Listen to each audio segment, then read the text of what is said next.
វីដេអូមួយនេះពីដំបូងថាចង់ថតពីកែដាំធ្គួនប៉ុន្តែសរុបមកថត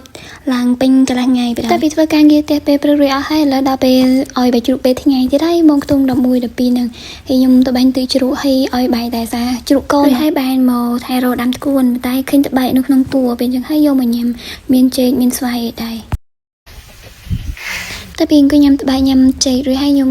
ចាប់ដើមជីកដៃដាំធ្គួនក៏ប៉ុន្តែដៃនេះខ្ញុំជីកហើយម្ដងហើយដាក់ជីដាក់ឲ្យគោដែរហើយប៉ុន្តែសារ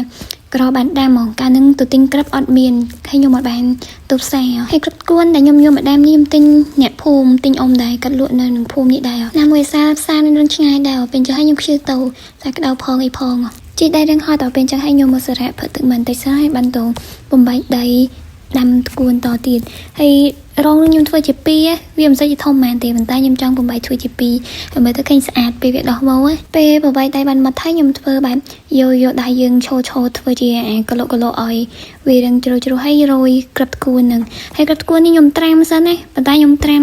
ដូចជាត្រាំពេលព្រឹកដោយសារខ្ញុំថាចង់ដាំពេលចឹងហើយខ្ញុំដាក់ត្រាំពេលព្រឹកហើយវា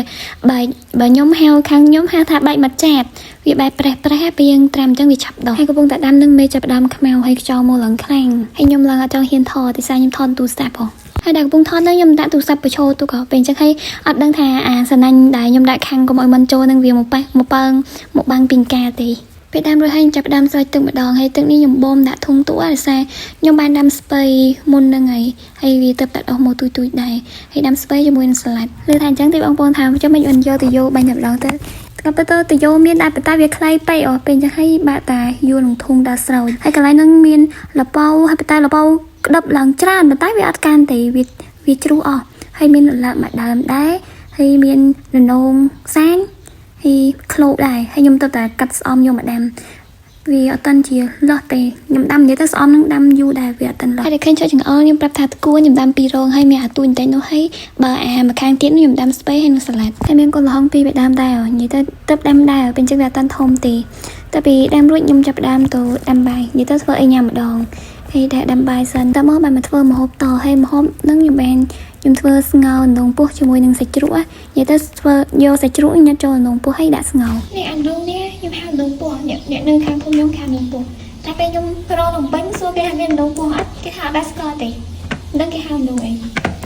តើមកបានចាប់ដើមចាំសាច់ជ្រូកសម្រាប់ធ្វើហើយសាច់ជ្រូកប្រើសាច់ចាប់ខ្លាញ់សាច់បាយចាំងក្បែរច្រាមមកថៃដាក់លាយគ្រឿងមានម្រេចហើយខ្ទឹមសយើងបុកឲ្យមកទៅហើយមានអំបិលប៊ីចេងស្ករអីនិយាយទៅលេមើលមកល្មមហ៎រួចហើយខ្ញុំច្បោះវាឲ្យចូលគ្នាហើយពេលយើងស្ងោរយើងដាក់ឲ្យប៊ីយីហឺដែរហើយវាធ្វើតែប៉ុណ្្នឹងឯងខ្ញុំថតបែបកាត់ដោយសាររឿងយប់ដែរហើយយើងយកទៅច្រកជាមួយនឹងនងតែម្ដងទៅហើយយើងដាំទឹកឲ្យពុះហើយចាំដាក់វាចូលនិយាយទៅខ្ញុំទៅពីច្រកនងច្រកអីហើយខ្ញុំផ្ញើឲ្យម៉ែមើលឲ្យទូឲ្យម៉ែបងនងនឹងសាច់នឹងឲ្យហើយយើងមកឲ្យបាយជ្រូកសិនសាររឿងយប់ដែរហើយណាមួយជ្រូកកូនទៀតក៏បានឲ្យបែកហើយវាចិនកូននិយាយទៅកូនវាតិចដែរកូនតែ5ទេតែវាចិនឡើងងាប់អស់មួយហើយតែពីឲ្យបាយជ្រូកឲ្យមកវិញស្ងោរនងពោះខ្ញុំឆ្អិនល្មមហើយខ្ញុំបងជាមួយនឹងស្លឹកខ្ទឹមនិយាយទៅរបៀបខ្ញុំធ្វើតែអញ្ចឹងឯងហើយបើសិនជាខុសពីបងប្អូនធ្វើអីជួយ comment ប្រាប់ខ្ញុំផងហើយបើសិនជាខ្ញុំធ្វើអត់ត្រូវអីអាចថាណែនាំប្រាប់បន្ថែមទៀតបានហើយបន្ទាប់មកខ្ញុំមកវិចបាយឲ្យបងខ្ញុំតែម្ដងដែរសារគាត់ត្រូវធ្វើការថ្ងៃហ្នឹងគាត់យាមពេលយកពេលអញ្ចឹងហើយខ្ចប់បាយអីឲ្យគាត់ហើយវីដេអូហ្នឹងក៏សូមបញ្ចប់ត្រឹមប៉ុណ្្នឹងឯងនិយាយទៅត្រឹមបានវីដេអូនេះមួយខ្ញុំចង់អស់ខ្ចោលបដ ாய் តែទោះបីជាខ្ញុំថតក៏ខ្ញុំត្រូវធ្វើតែដដែលហ្នឹងហើយក្នុងវីដេអូនេះមុខមិនសូវរីកទេសាររៀងហត់ពេក